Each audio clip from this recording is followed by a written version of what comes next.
दिल्ली से हुआ था आम आदमी पार्टी का उदय। पंजाब में एक वंडर की तरह है, एक पूरी बहुत तेज स्पीड से जो है आम आदमी पार्टी पूरी तरह से छाती दिखाई दी थी। उसके बाद अब जो है बारी हरियाणा की है। हरियाणा में भी दस्तक देने की तैयारी में है आम आदमी पार्टी। आम आदमी पार्टी 29 तारीख को कुरुक्षेत्र में एक विशाल रैली करने जा रही है। अशोक तंवर मेरे साथ में हैं। डॉक्टर अशोक तंवर से बात करेंगे। किस तरह की रैली होने वाली है और क्या मुद्दा है? रैली ऐतिहासिक होगी, हरियाणा बदलने के लिए होगी, हरियाणा की व्यवस्था बदलने के लिए होगी, हरियाणा के हालात बदलने के लिए होगी और इसलिए पूरा हरियाणा निकल कर के आएगा। और जो लाखों लोग पिछले कुछ महीने में आम आदमी पार्टी के साथ जुड़े, वो सब यहाँ पर आएंगे। ये जन आंदोलन और जन भागीदारी से तैयार हुई पार्टी है। तो मैं तो सभी साथियों से आह्वान करूँगा कि जो तटस्थ हैं, जो दूसरी पार्टियों में हैं, जो ये महसूस करते हैं कि हमें कुछ बड़ा और अच्छा करना चाहिए इस देश के लिए, वो आएँ और केजरीवाल जी के विजन को शेयर करें। दिल्ली के मुख्यमंत्री और कन्वीनर जो वो पहुंच रहे हैं। बिल्कुल, केजरीवाल जी आएंगे और बहुत बड़ी संख्या में। अब तो पूरा देश चाहता है कि आम आदमी पार्टी इस देश में आए, वैकल्पिक व्यवस्था दे, अच्छी शिक्षा दे, स्वास्थ्य की सेवाएं दे, न्याय का जो मॉडल है, सशक्तिकरण का मॉडल है, जो गवर्नेंस का मॉडल है, विकास का मॉडल है, वो पूरे देश का मॉडल बनने वाला है। और वो ज़मीन से अंडर करंट और जब हम जाते हैं वो महसूस होता है। और इस रैली के बाद 29 तारीख को जब रैली हो जाएगी तो आगे के चुनाव की जो हमने तैयारी करी है उसके माध्यम से वो स्पष्ट दिखाई देगा कि हरियाणा बदलने की ओर अग्रसर है। और यहाँ अब जातिवाद, भ्रष्टाचार, महंगाई, बेरोजगारी ये फैलाने वाले जो लोग हैं उनका राजनीति में कोई स्थान नहीं होगा। सब 29 तारीख की आपकी कुरुक्षेत्र में रैली है। इसी दिन में बीजेपी की भी रैली है, कांग्रेस की भी रैली है।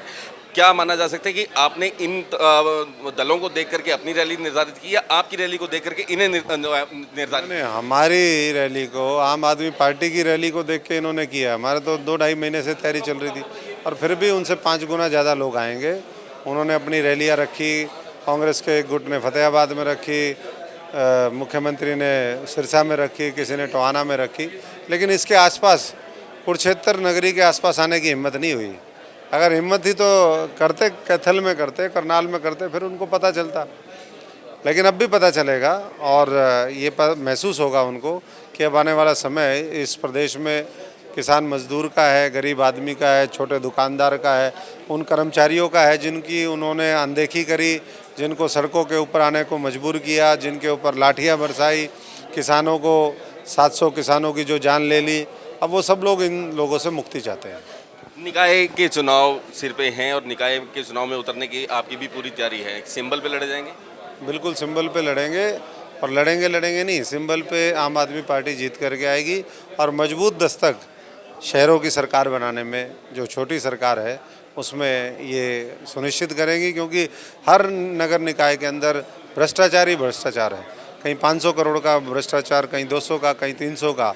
अगर भ्रष्टाचार पे कार्रवाई हो जाए तो मैं समझता हूँ कि सरकार का कोई मंत्री मुझे नहीं लगता कि बचेगा या कोई अधिकारी बचेगा। एक तरफ केजरीवाल जी और भगवंत मान जी ने, जिसकी सुगबगाहट भी होती है कि कोई कमीशन खोरी करना चाहता है, उनको जेल में डाल देते हैं। इन्हीं चीज़ों का असर जो है वो इन चुनाव में भी दिखेगा, आने वाले विधानसभा और लोकसभा में भी दिखेगा। ये छोटी सरकार जो आप बता रहे हैं, निकाय के चुनाव छोटी सरकार है, ये क्या कहीं ना कहीं आपको बड़ी सरकार की तरफ लेके चलेंगे? विधानसभा का रास्ता यहीं से खुलेगा? बिल्कुल, ये तो एक शुरुआत होगी। लोगों ने मन बना लिया कि आने वाले समय में देश में, प्रदेश में आम आदमी पार्टी को लेके आना है, अरविंद केजरीवाल जी को लेके आना है। और वो मॉडल जिसमें फ्री की बिजली मिले, फ्री का पानी मिले, फ्री अच्छी स्वास्थ्य की सेवाएं मिले, फ्री में बच्चों को वर्ल्ड क्लास एजुकेशन मिले, उस मॉडल के साथ वो जुड़ेंगे और अपने बच्चों का भविष्य बेहतर करेंगे। पंजाब के मुख्यमंत्री ने कल अपने ही मंत्रिमंडल के एक मंत्री को हटाया है भ्रष्टाचार के आरोप लगा करके, और इसकी सराहना की है, प्रेज की है गृह मंत्री हरियाणा अनिल विज साहब ने। कैसे देखेंगे? अगर सच को कोई सच कहेगा तो अच्छी बात है। सच को कोई झूठ कहना चाहेगा तो वो तो झूठ नहीं हो जाएगा। हाँ, लेकिन ऐसे कम लोग होते हैं जो दूसरी पार्टी की अच्छी नीतियों को, अच्छे फैसलों को प्रेज़ करें, उसकी तारीफ़ करें, तो हम भी धन्यवाद करते हैं। कैसे देखा जाए, क्योंकि एक तरह से अपने मंत्रिमंडल के हर एक आदमी को, कोई भी जो है छोटे से नेता हो, उसे भी बचाने का प्रयास किया जाता है। यहाँ पर मुद्दा सिर्फ सीधा सीधा मंत्री से जुड़ा हुआ था। यही होता रहा है हमेशा। भ्रष्टाचारियों को बचाया जाता है, बीजेपी कांग्रेसियों को बचा रही है, कांग्रेसी मिल करके बीजेपी को बचा रहे हैं, साठ गांठ करके देश को लूट रहे हैं। तो नई व्यवस्था आएगी तभी ठोस कार्रवाई इन चीज़ों के ऊपर होगी। और देश को जो लोग खोखला करते आए हैं, लूटते आए हैं, जो अहमद शाह अब्दाली और मोहम्मद गौरी और गजनी से भी खतरनाक हैं, उन लोगों से हम इस देश को दोबारा जो है मजबूती से। आसान लगती है ये डगर, आसान? हरियाणा के अंदर बहुत आसान है और बाकी देश में भी आसान बनती जा रही है। आपकी अगर पर्सनल बात की जाए, पार्टी को अगर पीछे छोड़ दिया जाए, आप 17 साल की उम्र से कट्टर कांग्रेसी, आज 42 साल की उम्र तक आप पहुंच गए और बहुत लंबा अरसा जो है आपने कांग्रेस को देखा, अब आप निकल कर के आए हैं, आज कांग्रेस का भविष्य कैसे देखते हैं? देखिए, कांग्रेस तो खुद ही बड़े सुरजेवाला जी जो थे, शमशेर सिंह जी, वो कहते थे कांग्रेस बच्चा खानी पार्टी है। तो उस समय हमें समझ में नहीं आता था बच्चा खानी का मतलब क्या होता है, लेकिन अब समझ में आ रहा है ये तो बच्चा पहले बच्चा खानी थी, अब बूढ़े भी खाती है।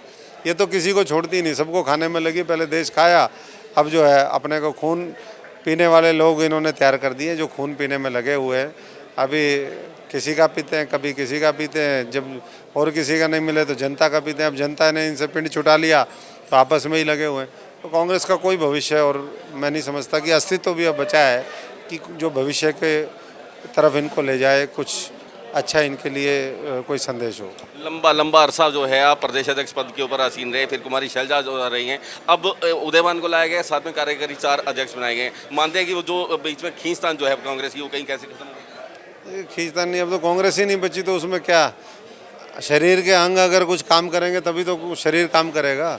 जब अंगों ने काम करना ख़त्म कर दिया तो कहाँ, वहाँ तो सारा मामला जो है पूरा सरेंडर हो गया है।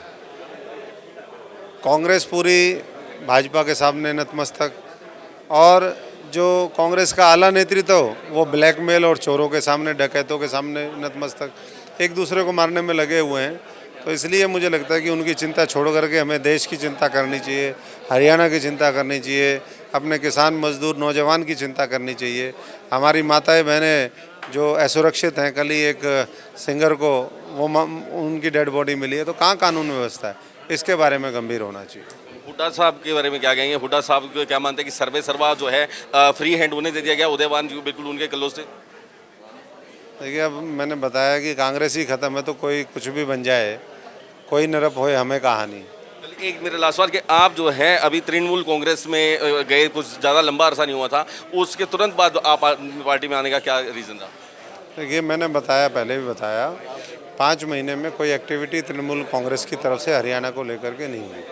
और हम रात दिन 24 घंटे में से 20 घंटे 18 घंटे काम करने वाले लोग, देश को बचाने के लिए, देश को बनाने के लिए, देश के लोगों की जो समस्याएं हैं उनका समाधान करने के लिए राजनीति में आए।